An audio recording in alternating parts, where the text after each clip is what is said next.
kissed me goodbye this morning, and I never imagined it was the last time.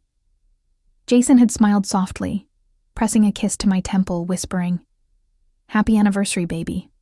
Dinner tonight, right?" My heart had swelled with love, nerves fluttering, in my chest as I nodded, beaming. We'd been married 6 years. We'd had ups and downs, but this night felt like a chance to reconnect. I spent the day carefully preparing, picking out a dress he loved, curling my hair the way he always complimented, rehearsing little things I wanted to tell him over dinner. Maya called midday, teasing, "You ready to be spoiled tonight?" I laughed softly, telling her, "I hope so. It's been a while." I arrived at the restaurant early, my stomach full of butterflies, fingers tapping nervously on the linen tablecloth. Jason was always a little late. He had a high-pressure job, constant calls, constant meetings. But he always showed up. Always. Minutes stretched longer. I ordered a glass of wine, checked my phone, reread his last text. "Running late. But can't wait to see you. Love you." My heart squeezed, a warm ache spreading through my chest.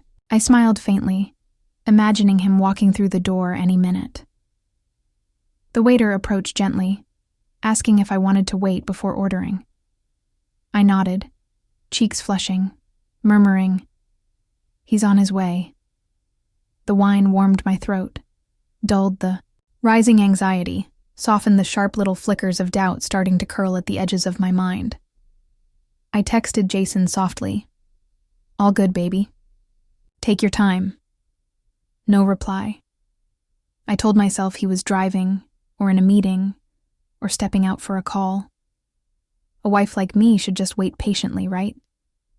That's what I'd always done.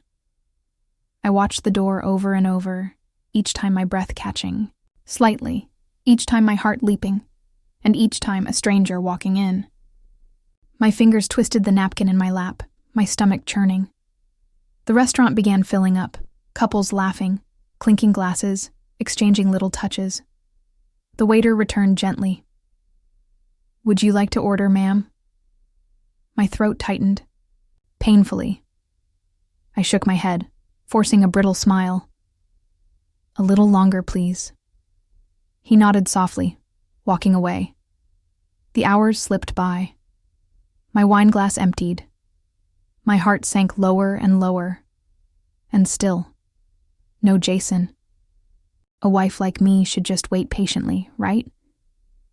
That's what I kept whispering to myself as I checked my phone for the 5th, 6th, 7th time. No missed calls, no texts, no updates. My stomach twisted harder, a cold sweat prickling at the back of my neck. The waiter approached again, his smile soft, his voice gentle. "Ma'am, we'll need the table soon. Would you like to leave a message for your guest?" My throat closed. I forced a smile, blinking hard. No, it's okay. I'll wait." He gave me a polite nod, stepping away. I texted Maya, "Hey, Jason's super late. You think everything's okay?" She responded almost instantly, "That's weird. Want me to call him?" My fingers hovered over the keyboard before I typed, "No, it's fine. He's probably just caught up." But inside, I knew something was off. Jason was busy, yes, but he was also calculating. He always made sure his absence was softened by sweet texts, cute voicemails, little gestures. Tonight? Silence. I scrolled, back through our last week of messages. "I'll be working late, babe. Sorry I missed dinner, just exhausted. We'll make it up on our anniversary, I promise." My chest tightened, my stomach flipping.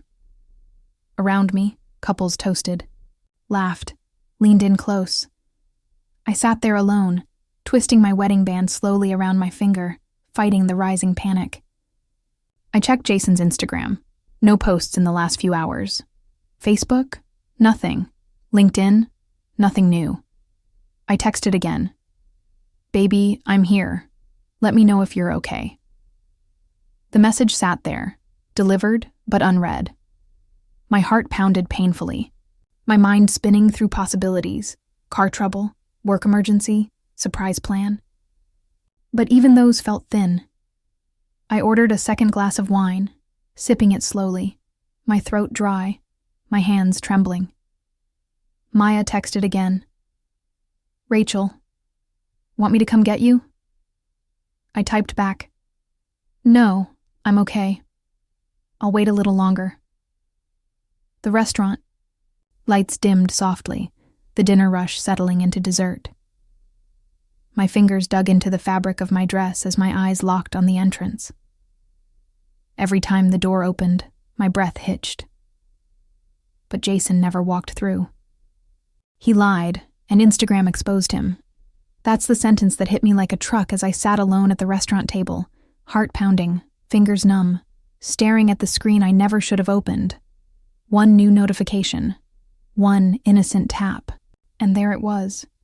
Jason, my Jason, down on one knee, holding a ring box, smiling wide, eyes glowing. But not at me. The tag flashed bright and bold, out of Chloe Shines. She said yes. Engaged, on its best night of my life. The photo seared into my chest like a hot blade.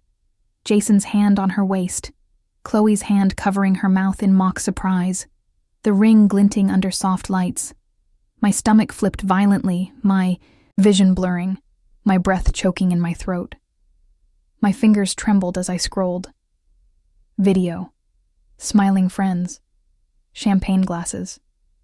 Confetti. Laughter. Congratulations. So happy for you both.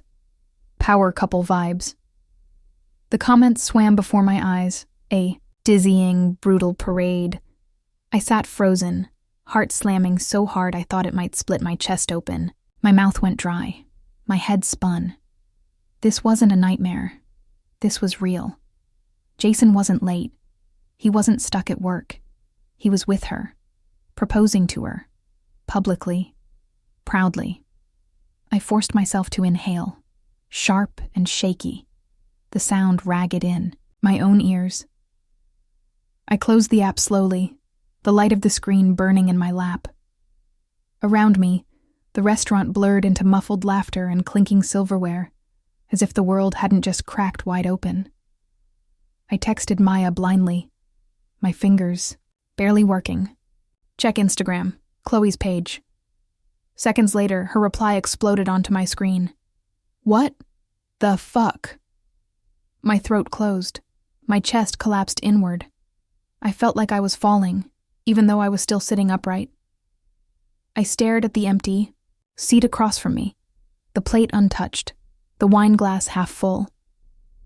My reflection flickered faintly in the window, pale, shaking, cracked wide open. This wasn't heartbreak.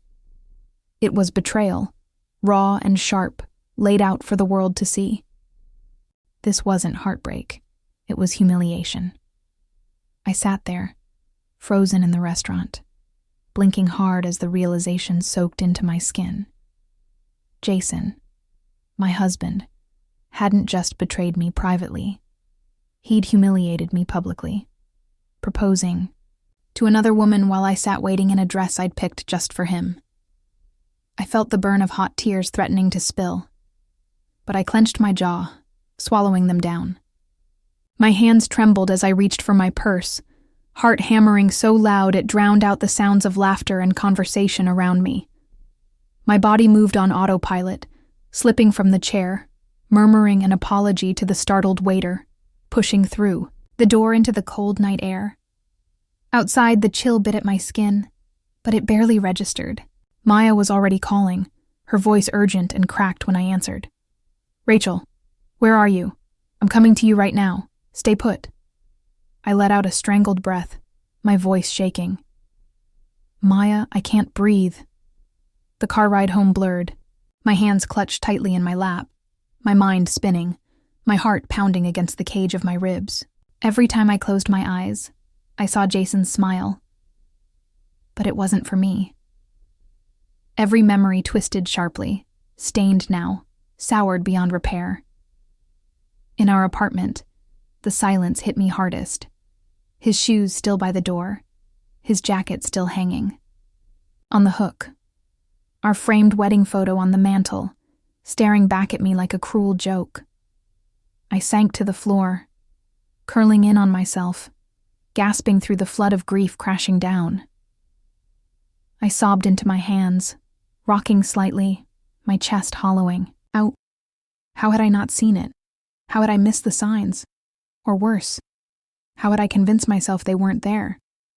Maya arrived minutes later, throwing herself down beside me, wrapping me in her arms. "I've got you," she whispered fiercely, over and over. "I've got you." My body shook, racked with silent, breathless sobs, my heart tearing apart. In slow, jagged pieces. I thought I'd known heartbreak before. But this was the death of the life I thought I had. They underestimated the woman they left in the dark. That thought slowly pulsed through my chest as I sat on the floor, Maya's arms around me, the grief burning itself into something sharper, something hotter, something that didn't crumble. I wiped my face roughly, breathing hard, my hands trembling, but no longer just from heartbreak. Maya pulled back slightly, her eyes fierce. "Rach, you need to do something.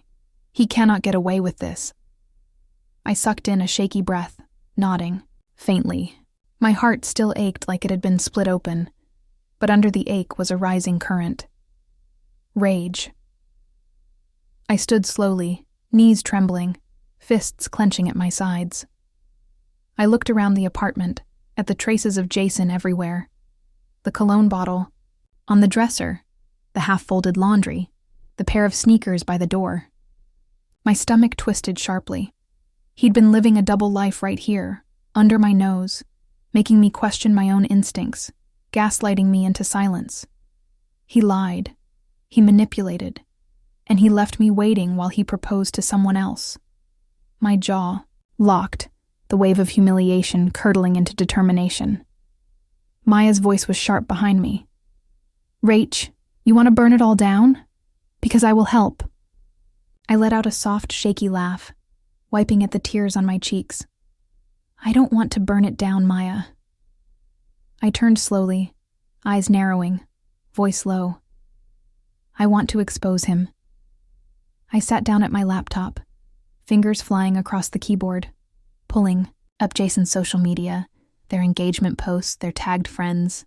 I started screenshotting everything, the timeline, the lies, the overlap between when he'd been here with me and when he'd been with her. Maya hovered beside me, eyes wide. "Holy shit, Rach. You're making a case file." I smiled faintly, bitterly. "No, Maya. I'm making a statement. Every post, every comment, every glittering photo they'd shared was another receipt, another piece of the mask slipping. And I was done pretending I didn't see it. I didn't just want to walk away broken. I wanted to walk away in control. That was the moment everything changed. Sitting there, laptop open, screenshots piling up, I stopped feeling like the broken wife and started feeling like a woman on a mission. Every detail I gathered, every date, every tagged post, every DM I dug through, fueled the fire inside me. Maya leaned over my shoulder, eyes scanning the screen. "Rach, he was with her the night you thought he was on that work trip. Look, they tagged the location." My breath hitched, my chest tightening. I clicked through the photos, watching my own life unravel pixel by pixel. I remembered the gaslighting. Jason telling me I was too sensitive, that I read into things, that I needed to trust him. My fingers clenched tighter on the mouse.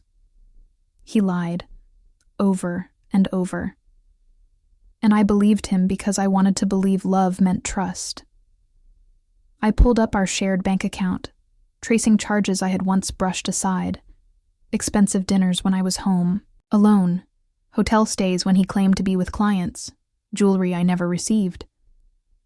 My stomach turned. Maya's voice was low, sharp. "You need to call a lawyer." I nodded slowly, heart pounding. I took out my phone, snapping clear shots of everything, saving it to both cloud and drive. I wasn't just preparing for divorce, I was preparing for war. The ring on my finger felt like it was burning. I slipped it off slowly, holding it in my palm, staring at the tiny band that had once meant forever. My breath came shaky, but under the ache, a calm began to settle. Cold, steady, clear. I picked up the separation papers Maya had helped me download. I filled in every line carefully, deliberately, feeling the shift inside me with each signature. This wasn't just paperwork. This was me reclaiming my story. Maya reached over, squeezing my hand. "You're not the one who should be ashamed, Rachel." "He is." I let out a soft, shaky breath. "He thinks he's won," I murmured. Maya's eyes gleamed. "Then let's show him you've only just started. Because this wasn't the end. This was my awakening." I just smiled, because he had no idea what was coming. Jason was busy flaunting his new fiancée online, soaking up congratulations, playing the role of the perfect man, while I, the wife he had betrayed and discarded, sat quietly collecting my arsenal. Maya helped me craft the perfect post. Elegant, simple, devastating. I attached screenshots, timelines, receipts, every thread of proof, with a calm, steady caption. "Sometimes, the people who vow to love you are the ones who teach you what betrayal really means. Here's to the truth." I hovered over the post button, my heart pounding, my breath tight. Maya squeezed my shoulder gently. "You ready?" I smiled faintly, tilting my head. He lied. He gaslighted. He walked away thinking I'd stay quiet. My finger pressed down. Not today. The post went live. Within minutes, my phone buzzed relentlessly. Texts, DMs, calls, friends, family, strangers. Chloe's name appeared in my notifications, then disappeared. Jason's number flashed over and over, then turned into blocked attempts. I sat calmly on the couch, sipping tea, watching the chaos unfold. Maya sat cross-legged beside me, grinning like a proud sister. "Rachel, you broke the internet."